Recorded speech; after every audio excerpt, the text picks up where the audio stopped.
I know exactly the day I opened my mouth to sing. It was a Sunday, all the relatives over the house. It was an old Italian song. And I didn't know what the hell the words were. I was like 6, 7 years old. It was "E compadre." All of a sudden I just started singing along with it. It just seemed natural. For some reason it was effortless for me. I never had a pitch problem. I could just sing.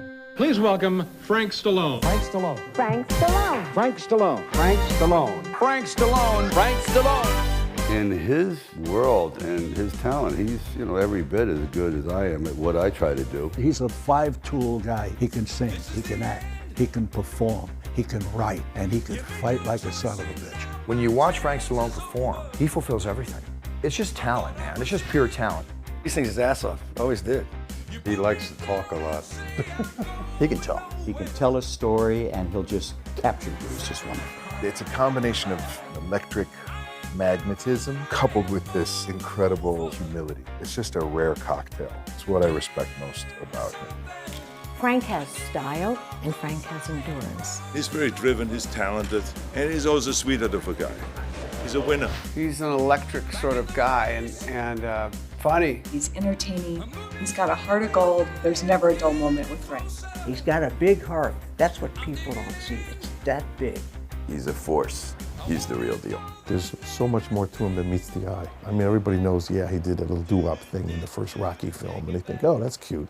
Sylvester had his brother sing a little thing at the beginning. And then you dig deeper and you find out, wow, this guy's a tremendous musical artist in his own right. He was into music 24 hours a day. I knew that was his calling. He never quit.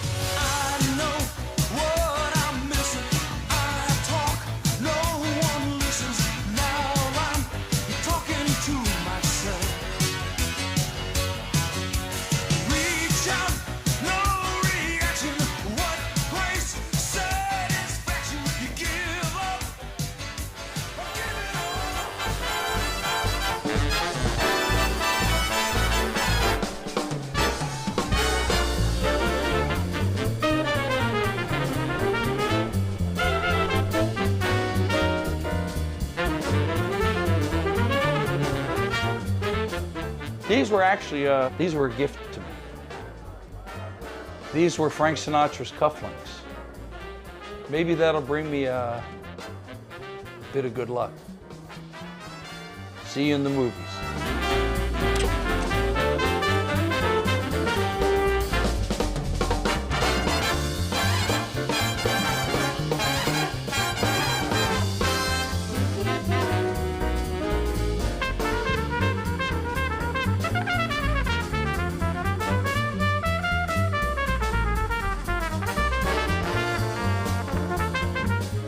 Welcome back to the stage, Frank Stallone.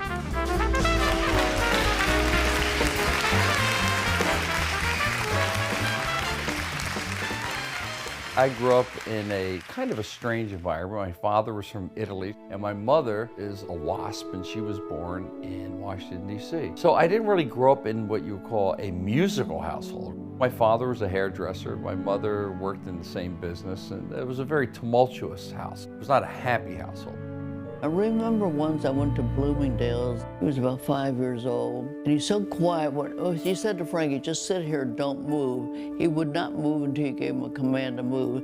When I got home, I realized I didn't have him. He was still sitting on the bench in Bloomingdale's. I went back to the store in New York to pick him up. That's how well-mannered he was. He was a good baby. Frankie actually was putty in your hand. He was a beautiful little baby and very good. Growing up, he was just a normal child, but he developed a passion, and I mean really a passion, for music. I remember to this day seeing Elvis Presley. All of a sudden, this wild man comes on. 6 years old, I'm going, oh yeah, forget E compadre, that bullshit, that's over. This is it, right here. The hair, the look, just everything about him. And that was it, I was hooked. When my parents got divorced, I moved from Maryland to Philadelphia, which was like night and day. But then the doo-wop thing was always around, like the Platters, the Silhouettes. That was like street corner, ba ba ba da. So I got into that. My mother had left, she disappeared, and she came around Christmas time, and I saw these two like ukuleles. I know my brother has no musical talent, so I guess they're not both for me, but he ended up breaking it over my head. That was the beginning and the end of like the Italian version of the Everly Brothers. Because my brother, as talented as he is, just has no musical talent. They tried, bought him a trumpet, he hammered the mouthpiece in, but it just wasn't his bag. And he didn't know what his bag was until 20 years later, so he was just kind of a delinquent. I would torture Frank. Everything from shooting arrows at him and trying to put him in a barrel and roll him down a hill while heaving rocks onto a freeway under construction. His fingers almost got cut off in a cement mixer. We got into a fight over a drumstick, and I threw it at him, and it sort of stuck in his head. And he's still alive, which goes to show you he's not normal. He has a primitive Neanderthal type skull. He's eating a bowl of ice cream. He goes, "Don't touch my ice cream." And he throws the ice cream in my face. I turn around, I hit him, and I shatter my hand. This is the way we've always conducted our business. Me attacking my brother and then blaming him. So it's consistent. There's something nice about consistency. So then off to military school.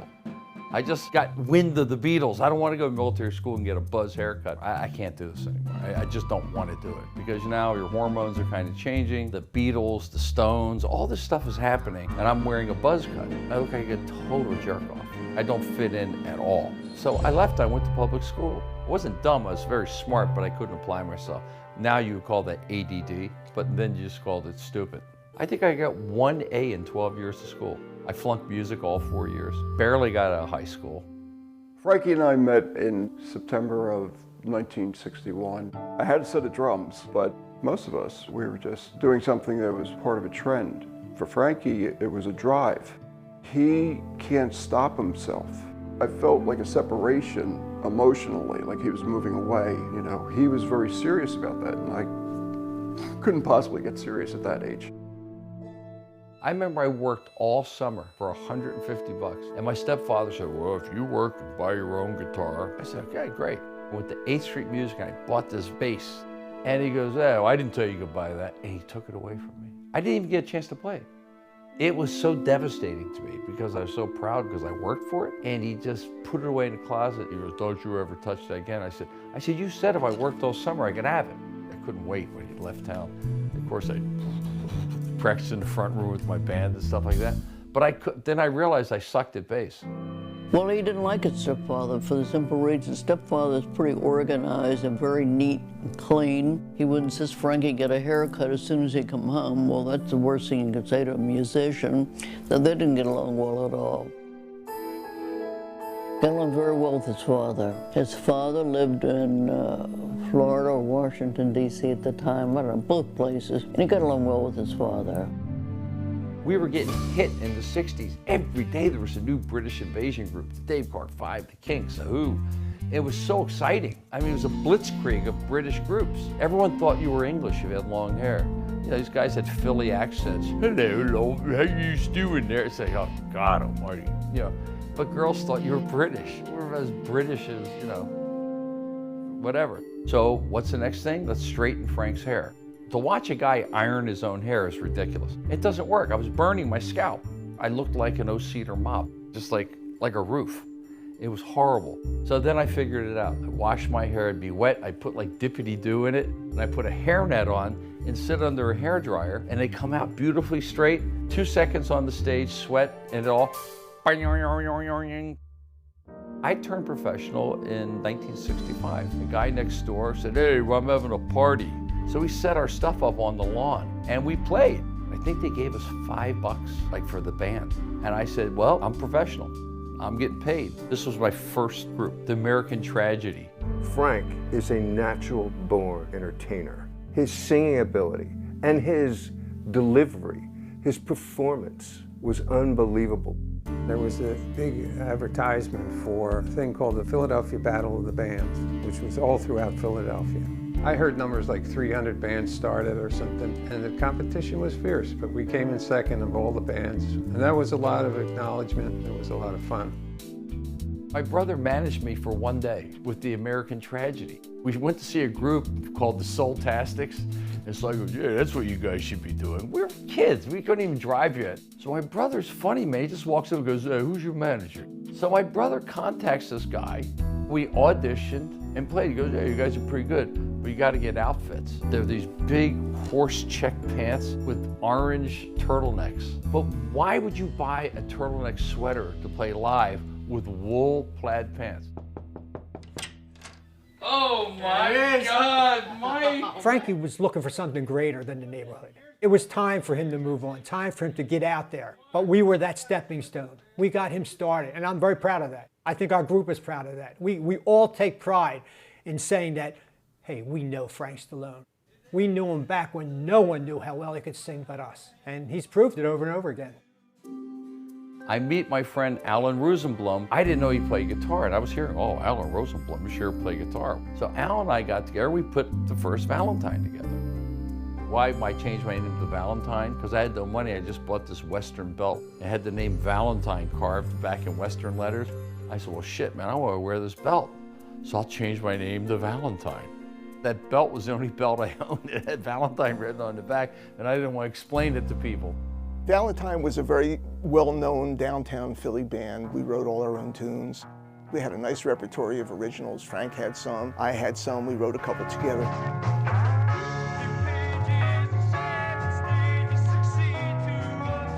The bass player, he said, man, I know this guy, he's a great keyboard player, Daryl Hall. And it's this really handsome guy. He walks down the steps while we're rehearsing, sitting there, and he's listening to us.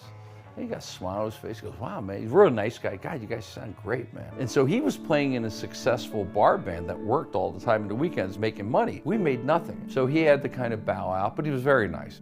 And then they throw me out of my own group. For some reason, I was becoming unruly. He would get into moods sometimes, and when he'd finally show up to rehearsal, you know, an hour late, we decided that Frank had to go. And even though I had been a schmuck, you know, when the band, you know, when we tossed him out of the band, he wouldn't let go. Our friendship meant something to him. If you have to have a friend like Frank Stallone. And then you go through that bad time being a solo artist, playing for a whitefish. Seriously, that's like I got paid in like smoked fish one night because I was starving. I was suffering from severe panic attacks. And I didn't know what they were. I thought I was absolutely insane. I'm having like a nervous breakdown every 4 minutes. I'm talking to you, I'm going like, it was horrible. I was working at a radio station, and he had a little demo, evidently, of his voice. We went into the recording room where the engineer was there, and he played it. He said, kid, let me tell you something. He said, don't waste your time, you'll never make it, you know. And I thought, damn, well.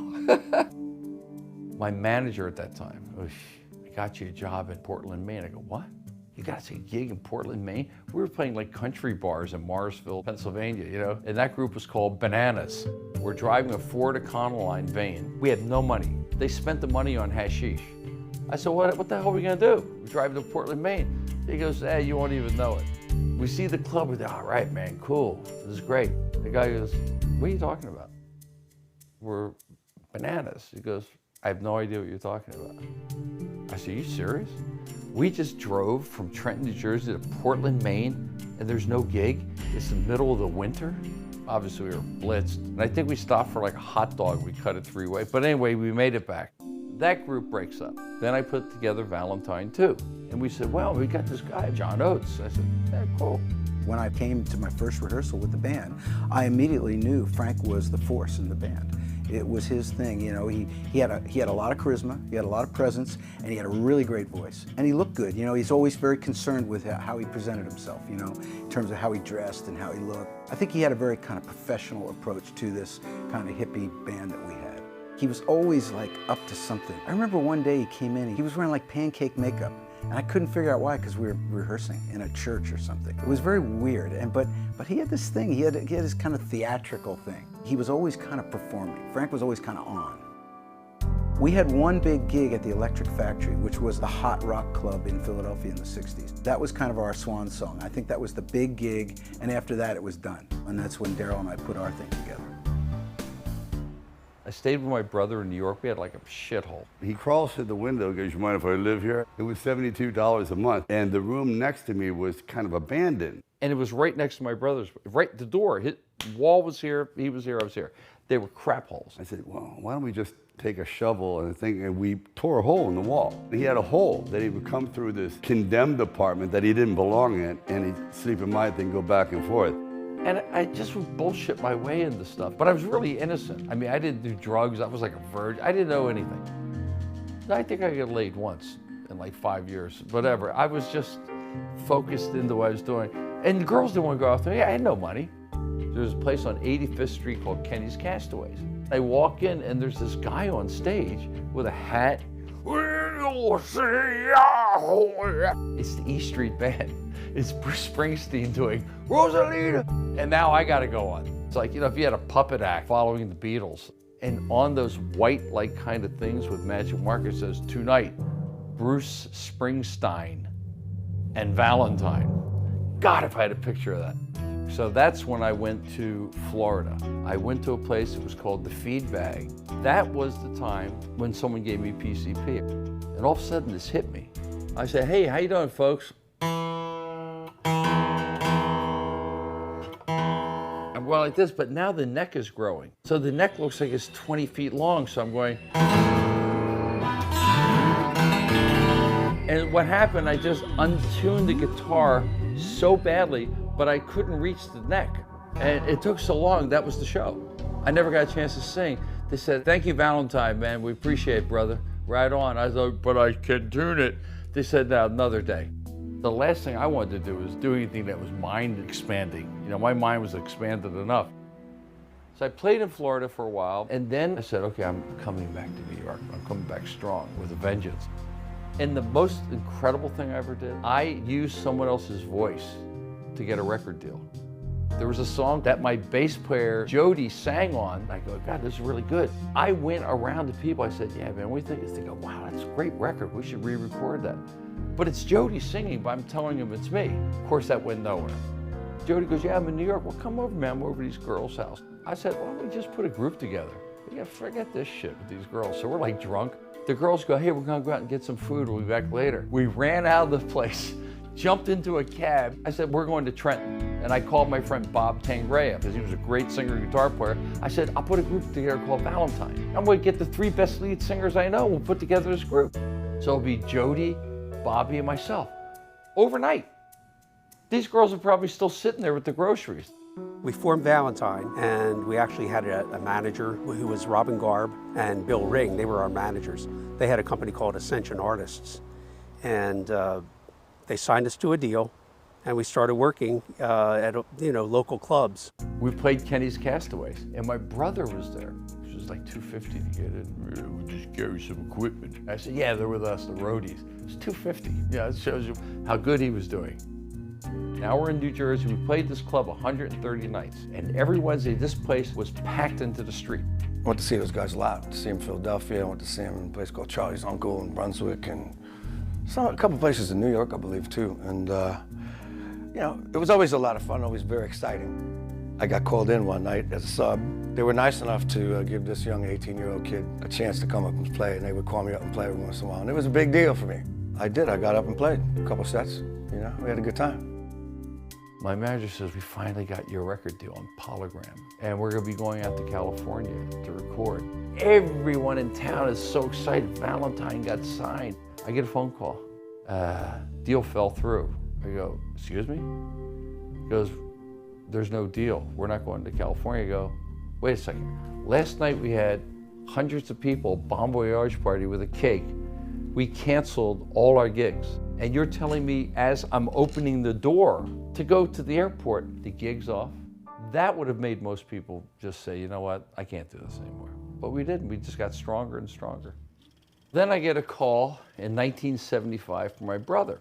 My brother had moved to California. He is starting a little movie called Rocky and says, I need a song. Why he called me? Because there was no budget. I remember just sitting there going, take it back, on my guitar, just figuring something out. And eventually I wrote the song. So I tell my group, I said, listen, my brother's doing this movie about boxing.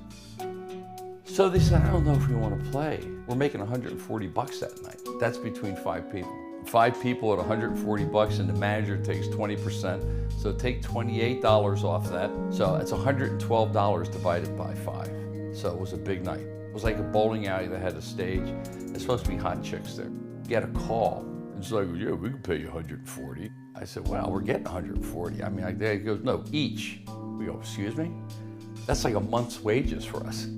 It was very cool. We all went down together in our van, got a little ripped, and we stood around the trash can singing Take You Back. They showed me at the hotel some trailers of what they'd shot. Really low budget. It was a cheap hotel. And I remember John Avildsen, the director, was there, and my brother, and a few other people. And they're looking at dailies. I said, man, this is really cool. There was a feeling I had about it. Even when they were shooting it on the street, there was a feeling I had about it. You know, it's a gut feel. I can't explain it because I hadn't seen the movie. But just the idea, it was just kind of cool. Just the vibe was going on. It was really cool. When Rocky was being shot, I was more or less around the project and could see some of the assemblages. You know, they put stuff together. And not the timing, just assembled. And then I saw Take You Back, which was like, how did this get here? What is this? Man, that's really good. I like that. Oh, yeah. Sly's brother did that. I go, really? I didn't know that. And that was my introduction to Frank as a singer. Frank came along with all the talent that Sly had. He knew those streets, and he did sing around barrels, and he did do a cappella. So he was extremely original and authentic for that part. And the attitude that you saw between us, like, hey, the bum from the dock, get a job, you bum. That's the way we are. We're just, you know, always ripping on one another. Hey, the bum from the dock. Get a job, you bum. There's a premiere in New York City at the theater where Sly was the head usher for years. And I have a photo. We're standing there in really cheesy polyester suits. I mean, we didn't have any money, but that photo is the last photo of him being unknown. From that day on, it was crazy. That was the last vestiges of privacy ever, which is fine. I'm fine with it because, you know, obscure is one thing, but it's nice to be remembered for something. But my brother, we were, you know, together at that moment, so that's pretty seismic. All of a sudden, overnight, everything is Rocky. This movie is getting heat. When that whole effect happened, and all of a sudden we were the band singing that song in the street corner, our management was able to go into RCA Records and say, don't you want them to have an album deal? Because they're in what's looking to be like probably the best movies of the year. So we got an album deal. The person who produced the album was Tony Camillo. He came up with an arrangement to do an orchestrated version of Take You Back. That's what we released as a single. And as soon as we released the album, the whole regime of RCA was cut. So the people who are A&R people who would be doing promotion weren't there anymore. So we were kind of like thrown under the rug. After Rocky was out, it kind of gave us a little impetus to get moving since we didn't have RCA behind us. So our management got us spots on the Mike Douglas show, the Jim Neighbors show. We also did Midnight Special, which was a big rock and roll show back then. Dinah was the very first one. Sly introduced us as his favorite band. I wonder if that's still the case. Here they are at making their, I guess, television debut. My favorite group, Valentine.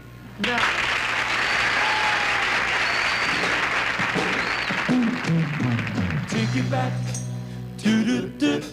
take you back, yeah. Right after we'd play, I go over to the couch and everything went to, hey, Frank, the group sounds great. So what's it like being Rocky's brother? So what's it like being in the shadow? So all this started, and I'd never had that before. They thought I was a nice, cute kid or something, but really they couldn't get him, so they get me, ask me about him. I was always thought of as Frank Stallone musician. It was always Frank Stallone, musician. So now it was Frank Stallone slash Rocky's brother slash something else, then musician. He's gone through hell. I mean, they would put signs up, appearing tonight, Rocky's brother. I recognized immediately that's real awkward for Frank. Especially as I've heard him say, to be the brother of a fictional character. Rocky's brother. Oh man, come on. It's so degrading. Not about the movie, I love the movie. It's just that it's like I felt like a complete and absolute failure. I would be bitter, but he is bitter, and I like that about him. He's very consistent. I was never mad at my brother. I always loved what he did. I was kind of mad that I was being discounted and treated in a way that like I just picked up the guitar when Rocky came out, not knowing the years of driving through blizzards to go to gigs for no money and just learning the trade. We knew where the cards were starting to go once we started to show up at gigs. And to highlight the connection, a club owner would say, Frank Stallone with Valentine. The guys in the band weren't happy about it. It was a source of some frustration and friction. We went with it, and Frank became more featured, doing more lead vocals. The rest of the guys didn't get as much time featured with, in the band. It was too tempting and too much of a thing to turn down, the notoriety, the success. But it created a problem within the band. And the band didn't blame Frank for that. Nobody was resentful of Frank because they recognized that Frank was in a bad situation that way. I think it went to Frank's head a little bit. I don't know if he was a little hard to work with. Let's put it that way. It was a very dismal time. Very dismal because this was kind of our shot. We lost our record deal. Nobody really wanted us. That was a tough pill to swallow. And then it just kind of deflated. Frank can be moody. We would come to a gig and it was like, hey Frank, how you doing? It was like, he wouldn't even say anything.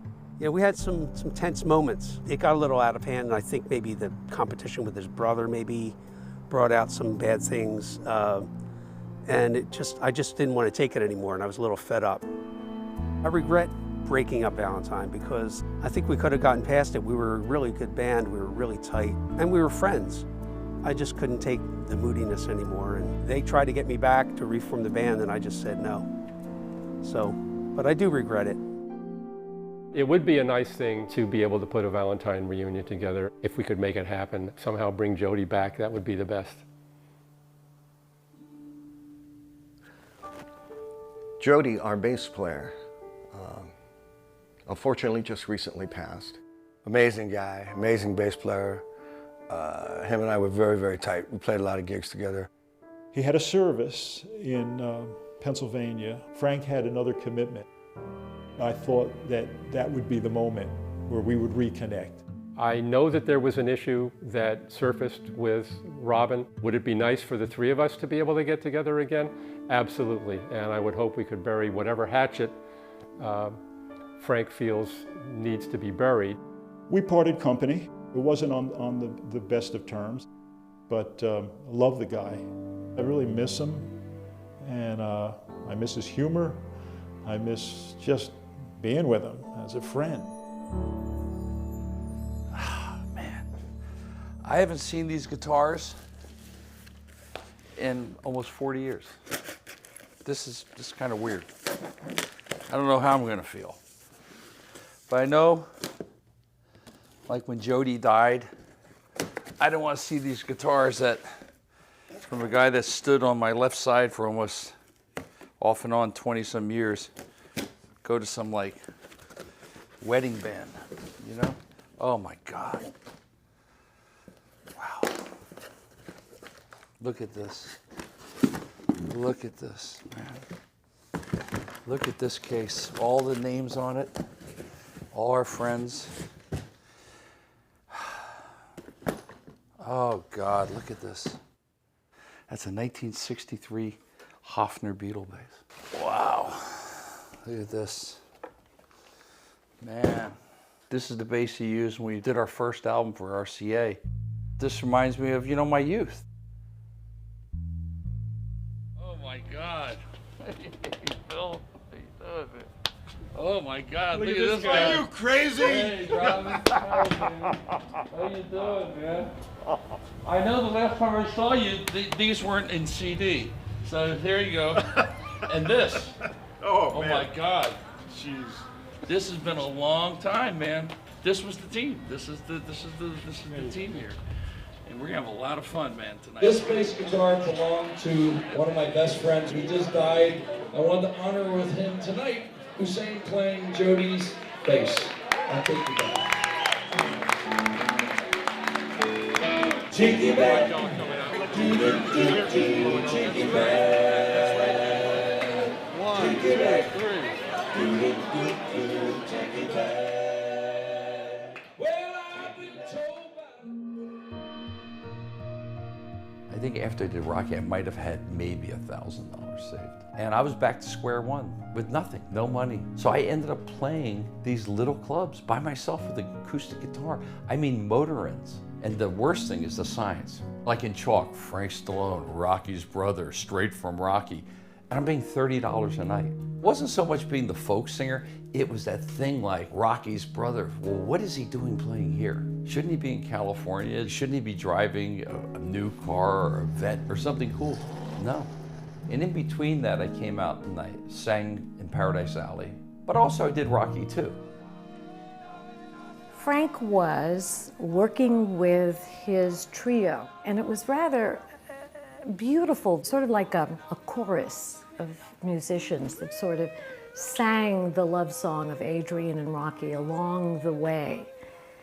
And it gave the piece a kind of tone, a fairy tale tone. And I would look over at Frank, and he was, first of all, he's very handsome and very gifted. And I would look over at him, and it was always a pure moment with Frank, because Frank clearly was a real musician. There are two kinds of love that you ought to know. There are two kinds of love. He fit the corner. He made that little song very warm, very great. It was wonderful. He contributes a lot, you know. He's good to have around.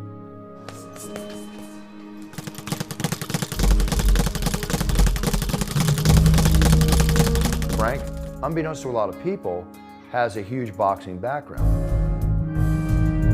Frank just took to it and developed as a fighter. He had a good corner, had a terrific left hook. He was very faithful to his training, no smoking or drinking, and had several great amateur fights against some very, very tough competition.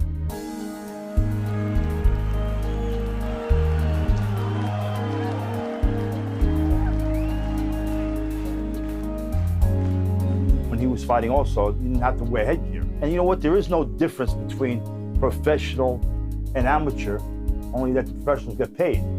You still get punched in the face a dozen times. You're still taking the abuse. He was a contender. He's got the fighter's eye, and you only get that if you were a fighter, if you've been in that ring more than once. And he was in there quite a few times.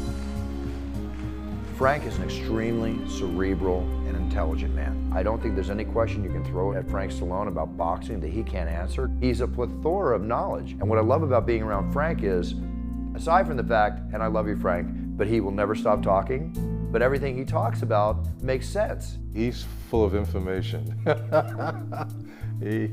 He's got a lot of stories to tell. And he's fun to listen to. He has the best memory. Sometimes Sly and Frank get into battles, but I always believe Frank because he always comes up with the story that's correct. I'm going with Frank. Frank, as a boxing historian, this man knows more than anybody. Plus, he's got total recall. I've got dementia, so I can't remember my losses, only my wins. Frank had that knowledge, that savant, every detail. One argument ended, well, this guy did this, and then Frank goes, well, I have all his press clippings, I have his trunks, his robe, and his gun. Frank's a very tough individual. I mean, he's a warrior in his own right. Even if it gets down to the fight he had with Geraldo Rivera on Howard Stern years ago that my brother, the legendary Michael Buffer, announced, they went in there and they slugged it out for those 3 2-minute rounds. Back in 1992, I owned a boxing gym on 57th Street right here in Manhattan, just behind me. It was called the Broadcast Boxing Gym. And so I was talking about it on Howard Stern show, and he said, I'm going to promote a fight. You're going to be in this fight. So it turned out that he had Frank Stallone lined up. I mean, Frank Stallone, he's a younger, far better fighter than me. I mean, Frank was a semi-pro. I was just a flailer in my own gym.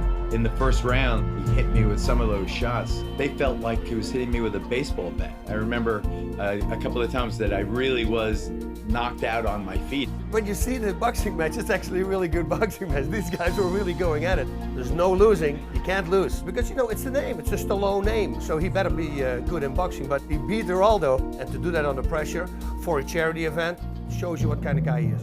Frank Stallone, a real man, a real fighter, and a great guy.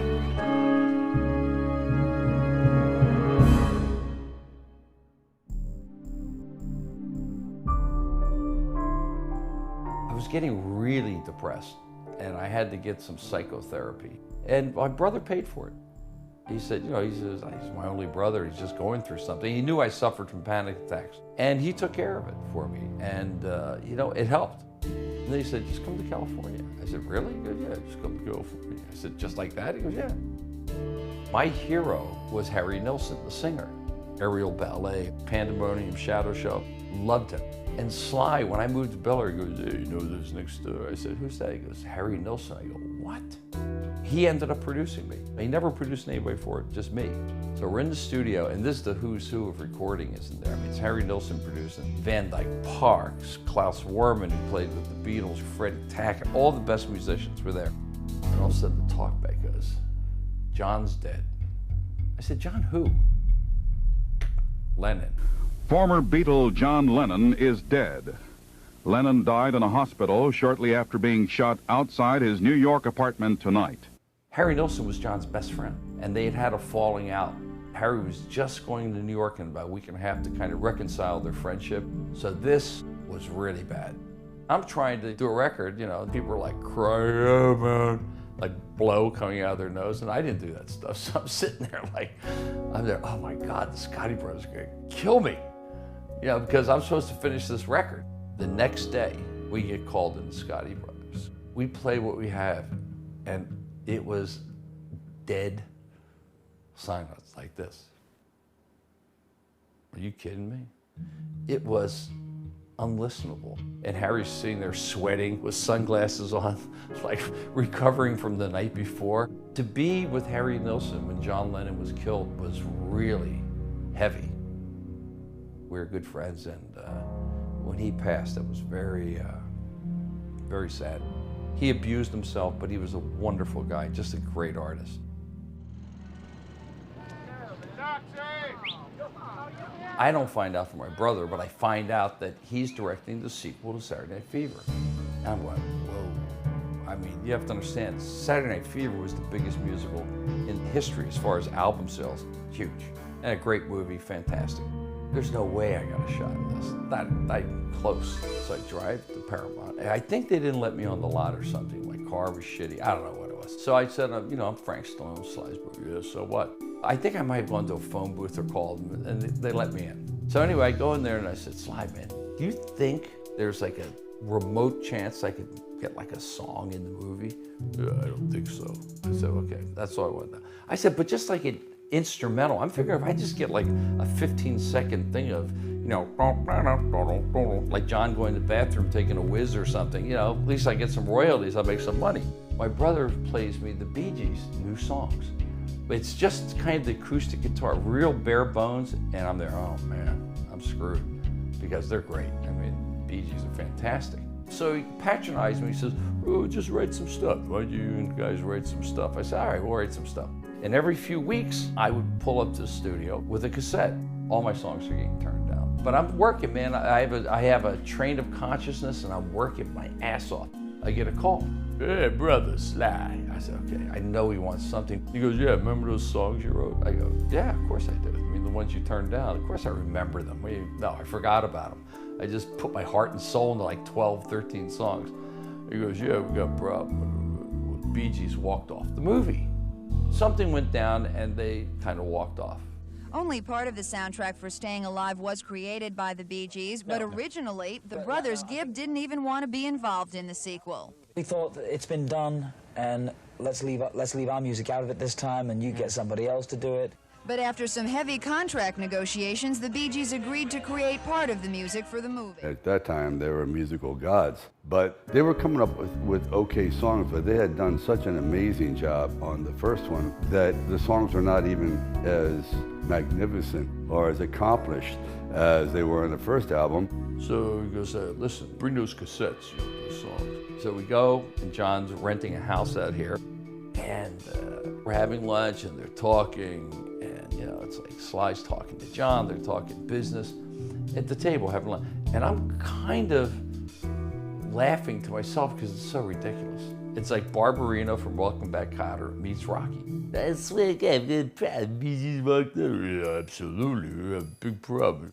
Bee Gees, yeah, I swear to God. John's got these big teeth, you know? And he's like, this smile, just like Barbarino. He puts the tape on. So John goes, well, who is that? So he goes, it's Frank. And John goes, like, Frank? He couldn't even imagine that came out of me. Like I was Fredo in Godfather 2. Hey, Mike, I'm your older brother. I can do things. He ended up writing the majority of the songs. And, you know, I caught hell for it, but I said, hey, it sounds good to me, guys. The opening to the movie, they put Far From Over.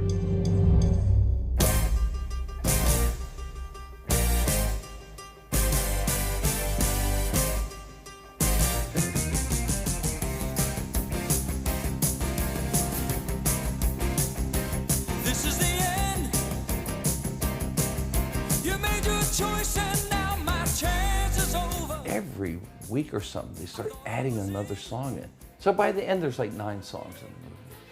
But there's some jealousy going on, you know, on the set because they think I'm getting, you know, favored attention. How come he's staring at you like that? Maybe in a way, but I worked my ass off on this. No one wrote these songs for me. I wrote them. Nobody sat in the studio with no air conditioning, sweating until the wee hours of the night to try to get everything right with these great musicians I was working with. And I was never so busy in my life. I never felt so good about, because I've spent so many years feeling so bad about myself. I never felt so good about myself. It was something I was born to do, you know, and I was able for once in my life to be able to show people what I could do. Because before it was always, you know, a struggle. And then when Rocky came out, it was Rocky's brother. So no one ever took me like kind of serious. I did. That was the greatest time, watching my music, watching like these choreographers choreographing dance to my music. So it was pretty awesome to be writing the songs and having like 150 dancing hot chicks on the set. That was like putting the fox in the hen house on that one. They were paying me $3,500, $4,000 for a song. I'd never seen this kind of money, never. Little did I know they were also keeping my publishing, which would have made me a multi-millionaire.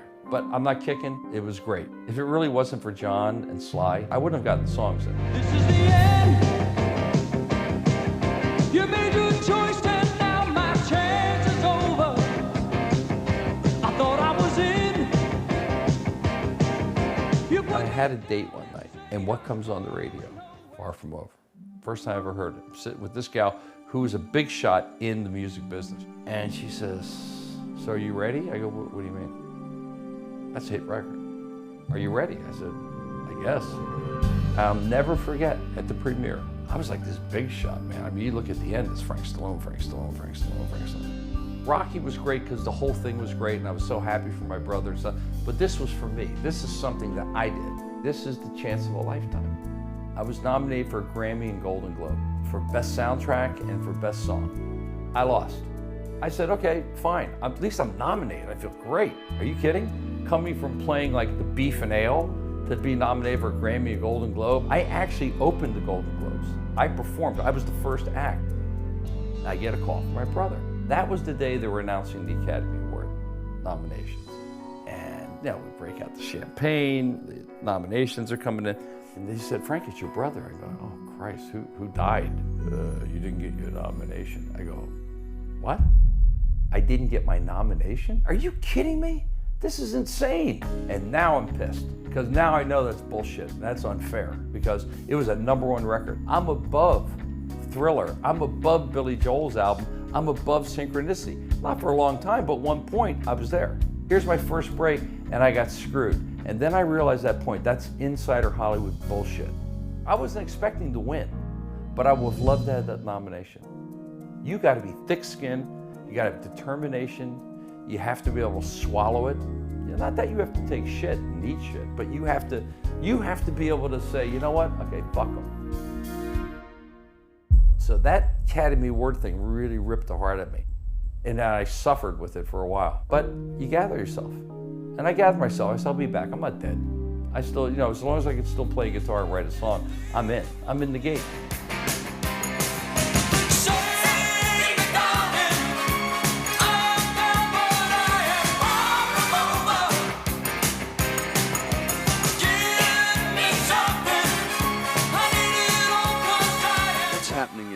Now?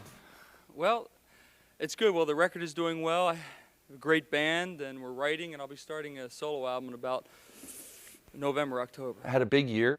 There should be no problem getting an album deal. My manager, he was saying too, yeah, we need to do a solo album. Let's follow up with that. It just comes back with one deal. I said, that's it? In those days, everything was a 3-album deal. Oh, shit. I said, well, whatever.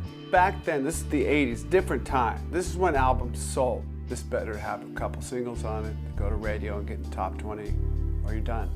That would put a lot of pressure, I would think, on that one album. This thing's got to be a smash. It was because of Russ Reagan we got on. Russ Reagan's like a legend in this business. You know, he's one of the great A&R guys. I first met Frank in 1983 when I was working for Polygram Records. He had a few demos he'd made, and I listened to him and I said, "You're pretty good, kid." He said, "You've made superstars." He said, "Why don't you make me a star?" So I signed him to Polygram Records. You know, I signed Neil Diamond, he's a great writer. I signed Elton John, he's a great writer. Barry White, great writer. Alan Parsons, great writer. Brian Wilson, great writer. That's one of the things, by the way, that I liked about Frank, that he was a writer. That influenced me a lot on his signing to the Polygram Records. He did a great job. He was always wonderful to work with, had a great personality, very charismatic character, and hard not to like. You know, I'm a young guy. You know, I'm on every TV show. We've got more of music's best coming your way, including Frank Stallone. Oh, darling, I wish you were lying when you said that you're leaving me, darling. We did David Letterman, which I didn't get to sing on, which was weird. That's all right. Just leave that alone. You all right? I'm fine. Good to see you. Thanks for being here. Congratulations on the success of the picture. album. Yeah. And the picture. That's a good-looking picture. I was on a date with some girl I met, and there's a giant picture of my album cover, like 10 feet by 10 feet on Tower Records on Sunset. Okay, the kid's in. The album didn't do well. Things just didn't work. You know, I mean, the album died. You know, I waited almost 20-some years to have my first solo album. It's like, wow, please don't make me a one-hit wonder. Oh, God. You know, I mean, I know it's easier than having a full career being a one-hit wonder, but I wanted to have a full career. It takes a team to make a star. A star just doesn't happen by accident. He never had the team he should have had, even when he signed to me. I just don't know if my management team was that involved or had the capability to move me. Far From Over should have been played up much bigger than it was. You know, you get a Grammy nomination, that's incredible. They just never did the PR on Frank Stallone that he deserved and should have had. I'm thinking, okay, I'm going to be making records. I'm going to be writing with the greatest songwriters. I'm going to be doing what I was born to do. Did not turn out that way. Everything's going good, and then all of a sudden, I said, oh no, not again, not again. And then kind of come up a little bit, little good news, and then kind of even off, and then wham, goes down and stays down there for a long time. After having a hit, you would think, you know, I'll have a few more, and it just didn't go that way for him. If you're doing it expecting you're going to have a worldwide smash hit or that you're even going to make any money in music, you're doing it for the wrong reason. Frank, I'm sure, knew what he was getting himself into. He just loved to play. You got to learn your craft, and the only way you learn your craft is by making mistakes, and you correct those mistakes. And I learned it, but again, I guess I didn't learn enough.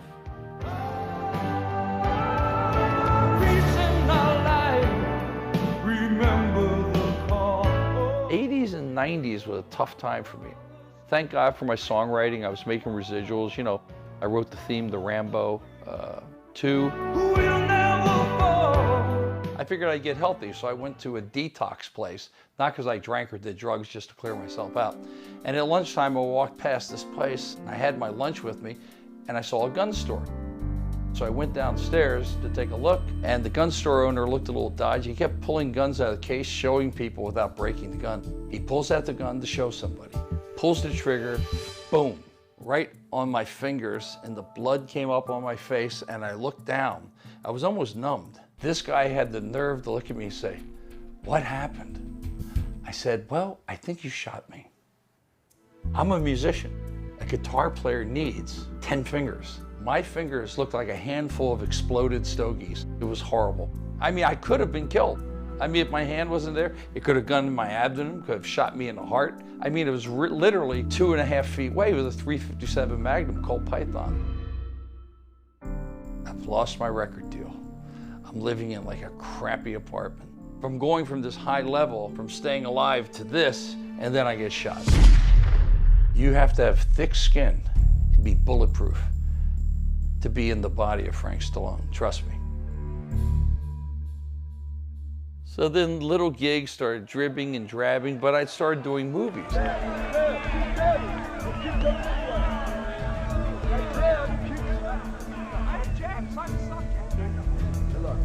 When I came to California, I started working on Rocky III. My acting job consisted of being a stand-in for my brother. And then I did everything. I sang in the movie, I'm on the screen singing, pushing. And then I'm in a scene where my brother knocks me out in the ring. And then I'm in another scene where Mr. T knocks me out. So like, I'm basically a utility heavy bag that sings. Of course, there's a little bit of an acting thing in Staying Alive. Is Carl like, what do you all state, pal? Is everything all right? Everything is fine. She's in good hands. Hey, what are you, all state, pal? Yeah, you want disability? Look, I'll see you Wednesday, okay? All right. Good night. Good night. After Staying Alive, then my manager Robin said, well, you should get into acting. But I was going to acting class. I wasn't bad. So the first movie I got was called The Pink Chiquitas. All right, everybody down. Let's go. So I'm in this movie and all these really thespian theater type actors are there and I'm just like this hack. Hi, Tony Morita. Got a role. So I did some good movies, but a lot of it was garbage. And it was all like gratuitous sex, which I never really got into the sex thing. You go, would you like to have sex with her? I'd rather shoot her. I did movies like Terror in Beverly Hills. And some of these have become like culty, weird movies. I know nothing about martial arts. So these guys are flying in the air, kicking, and then I stand and go, like I did it. You're doing good, Billy. You keep it up. You'll be able to whip my butt. I said, I can't be an action star. Look who my brother is. I mean, it'd be like a really bad version of an action star. I was being hired because they couldn't afford my brother. I was under no illusions. My acting career was like, whoa, we can't get Rocky. Let's get his brother for $20,000 instead of $20 million. Like I did a movie with Chris Mitchum. So Stallone, Mitchum, and almost microscopic Frank, Chris.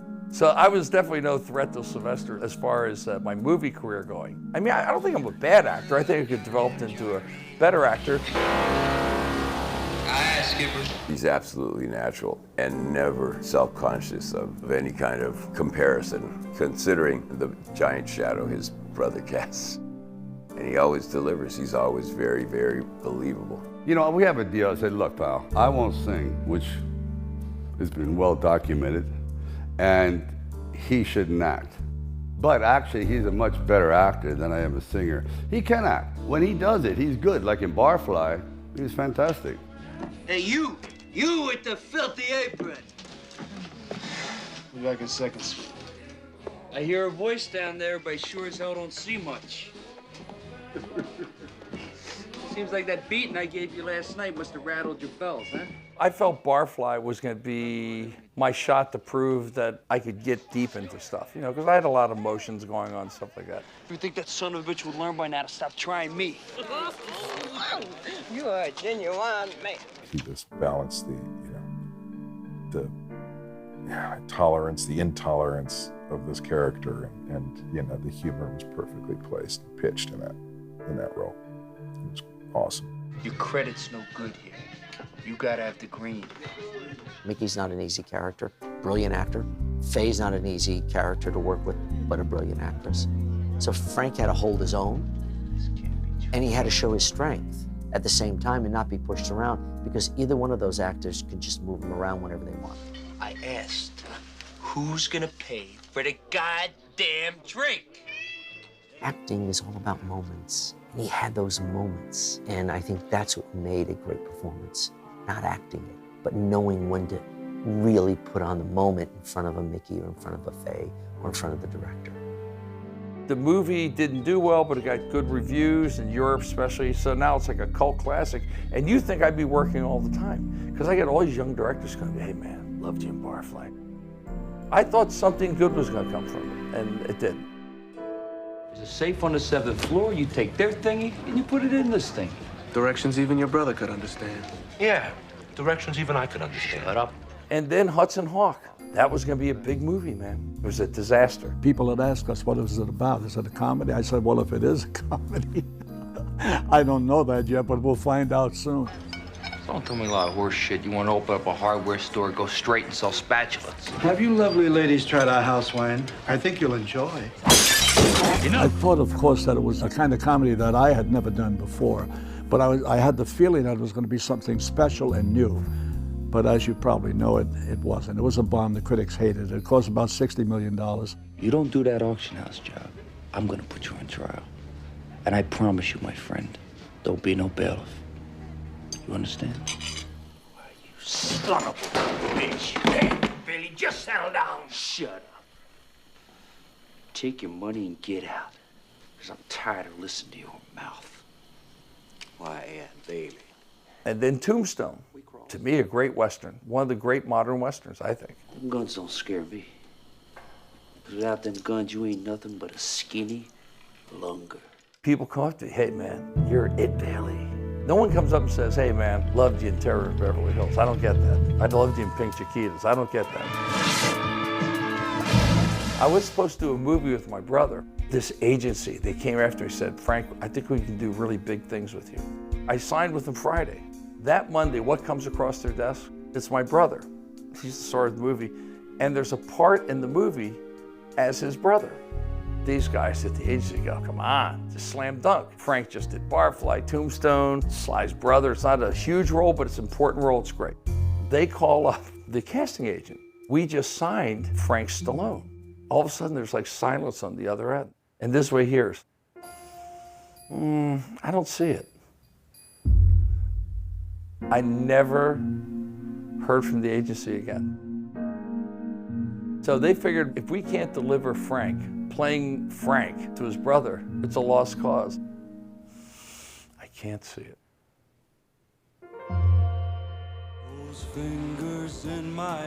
I can't seem to get a record deal, no matter what. So I'm going to do my own record. I'm going to pay for it. Strips my conscience bare, it's witchcraft. So I do the, big band album because I figured no one else is doing a big band album. So who do I find? One of the greatest conductors ever, Sammy Nestico. One of the greats, Count Basie. He's up there with Nelson Riddle and Billy May. He's up there. It's easy working with him because he's so open. What do you think about this idea? Oh yeah, that sounds good, Sammy. Let's use that. What a joy. I didn't get that with every record, but I got it with Frank. Tony Bennett wrote the liner notes for the album. And Sammy Nestico, who had been nominated for a Grammy so many times, said to me it was one of the best albums he ever did. So he goes back to playing with Tommy Dorsey. That's how far back he goes. So for him to say that was pretty good. Frank doesn't know this, but when I was working for Michael Bublé, David Foster has a studio in his first floor of his home. So my wife and I would go up there, talk with Michael and David Foster. And my wife said, you know what I saw on David Foster's desk? I saw this. So Frank, believe me, they were listening to us. Again, no management, no support team, nothing. So that's like the story of my life. So it just goes nowhere. I never could figure that out. What could have gone wrong?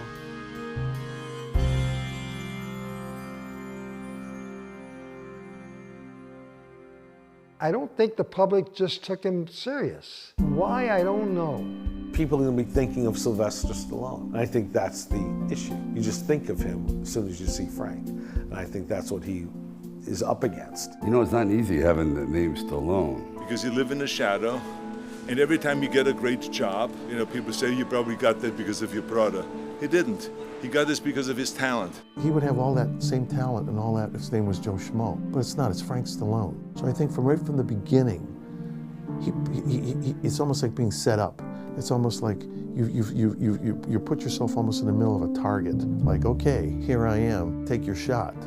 He knew knew that I was sensitive, being the sister of somebody who was very well known. We talked a lot about that, about how one designs a professional life given your sibling. Frank then had to make some big decisions. Should he change his name? At one point, I know he wasn't completely serious, but I said, Frank, why did you change your name? He says, oh, why doesn't my brother change his name? People may think, oh yeah, it's Frank Stallone. Oh, he's not a joke. Finally, the votes are in. And Entertainment Weekly has chosen its funniest man alive. And who is the funniest man alive? You guessed it, Frank Stallone. Maybe it was a little dark, a little bit harder to be him at that particular place and time. He finally came to terms with it. He found himself. I think when he found himself, I think it all just came together. I doubt if they could live without each other. They have each other's back. If either one were in trouble, the other one would be there in a minute. If there was a plane and we were going down and there was one parachute, guess who's not getting it? No one owes me a living, nobody. I chose this, or it chose me when I was a kid, and I've loved every minute of it. Yeah, do I get disgusted? Do I get pissed off? Yes, I do. I think I'm better now than I was then, all around with the music. But guess what? I cannot get a booking agent. And you see our shows, we sell out, we get standing ovations. It's just good music and energy from him on stage. And the way he talks to the audience is also cool. The crowd just loves him.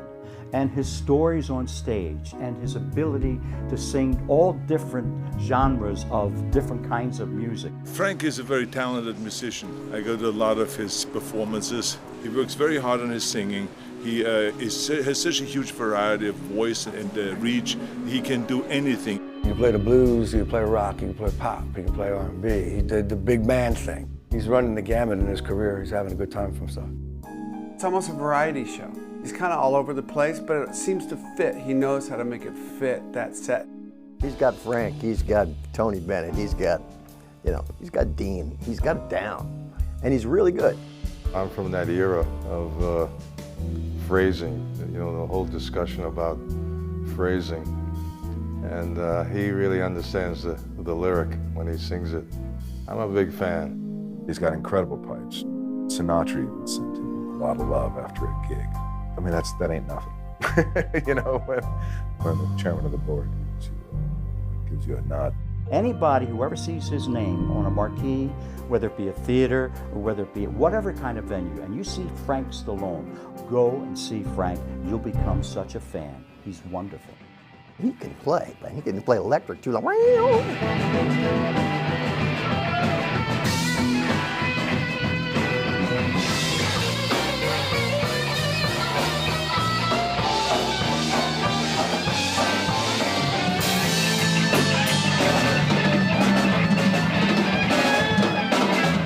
He spent some time actually developing himself as a guitar player.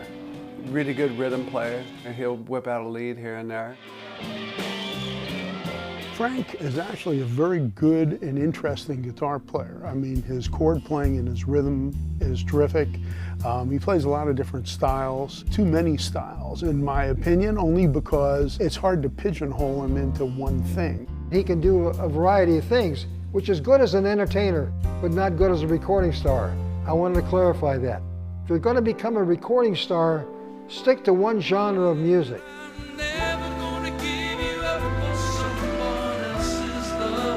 You try to be all things to all people, and you become nothing to nobody. We had gone through the country playing outdoor festivals and clubs. The fans started to pile up, and the gigs started to happen, but they were kind of like, what is this, And, it took a little time. It was not easy. And then we had the opportunity to open for Don. We opened for Don Rickles maybe 20 times. Did you pass away? What am I talking to, a wall here? These are nice people. Look at the front. I'm working a state home, for Christ's sake. Look at this. Don was a real gentleman. A lot of fun. Frank is very gracious, and he went backstage with me to thank Mr. Rickles for the gig. And he said, Don, I just want to thank you in Rickles fashion. He says, shut up, Frank, you have the job. Before you carry on.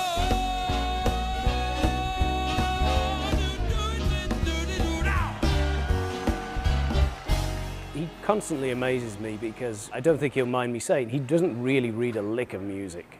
That's one big part of what I do. It's almost, there's a bit of an interpretation for him, if you like. But he's very innately musical. He's not kind of weighed down with the music theory side of things, so he does what he wants. Any kind of rehearsal or sound check, you don't want to run into him. He is grumpy. Way back when, he'd just kind of breeze in and everything would be taken care of, and now he's schlepping, he's got the guitar on the back. So yeah, he could be a little less grumpy before the show, but as soon as the lights come on, the people are in, it's business as usual. Here we go. All right. Now the fella you've been waiting for, the star of our show, Frank Stallone. Hey. He just knows how to communicate with people. It's not always PC, you know, that's part of his charm, I suppose. He'll speak his opinion, whether he's in a room of people who completely think the opposite way. He doesn't have any fear when it comes to that. He don't take no bullshit from nobody, and he'll tell you exactly what's on his mind, and that's what I love about him. On the positive side, you have to admire someone that stands by what they think. Frankie is a guy who's remained true to his roots, and you couldn't corrupt that with all the money or fame, fortune, because that's part of his metal. It might bend here and there, but it never changes. He's a straight shooter.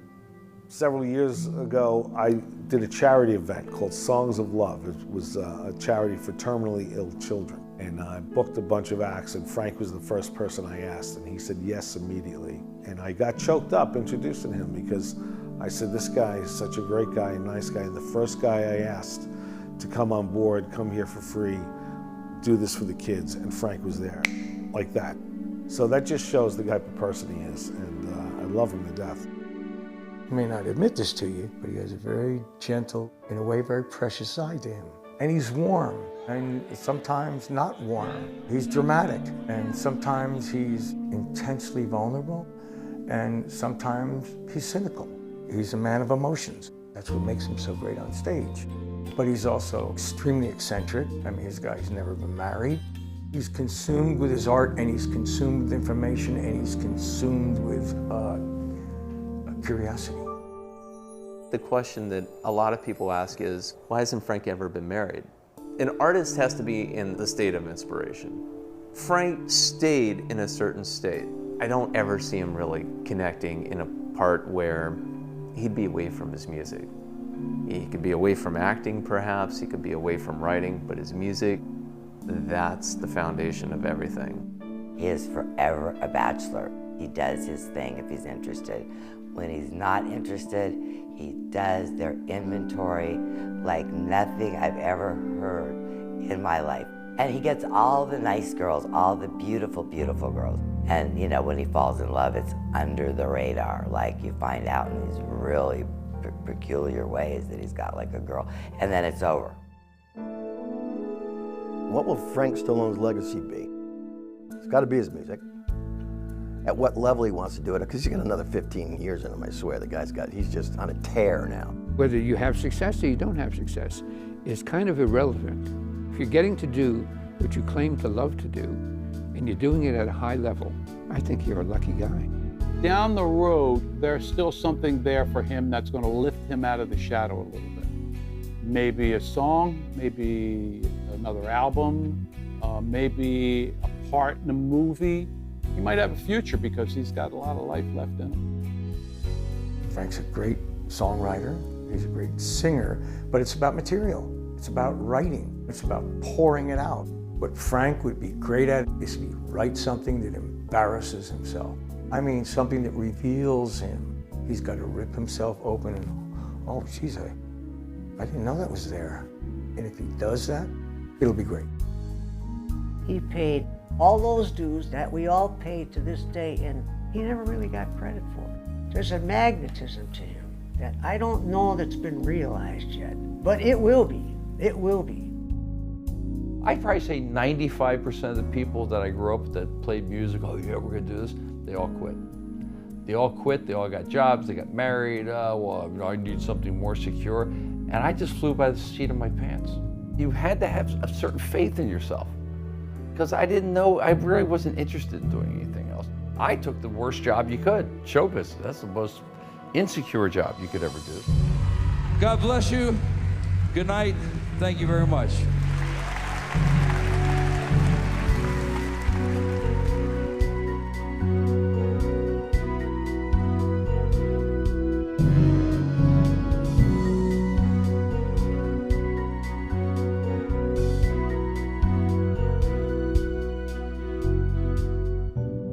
I always wonder, what has kept me in this game? But, you know, I just keep coming back to it. I love it.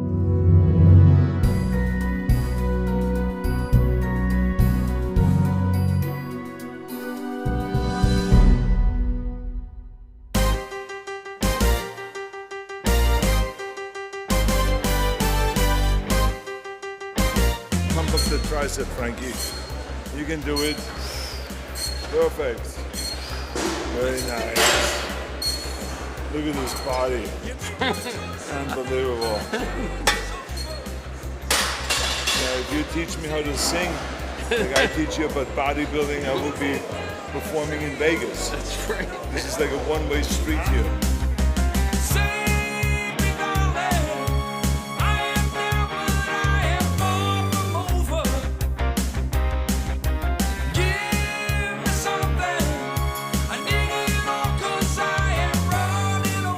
Is he around? Well, get him in. I want to just talk to him to see if he's as goofy as I remember. Yo, Frank. What's up? All right. I was inviting you in here because no one asked you to sit down. But don't try to assume like my pose. We're trying to do we're doing Joe Weider like. Considering from where we came from and Oh, the family man. and the dysfunction, that we're even here and functioning. Yeah. And that he has like really well-adjusted children Right. is amazing. I'm not that well-adjusted, but Mm-mm. again, but the thing is, it's really amazing when you think those Yeah, little I- boxing gloves have made this dynasty.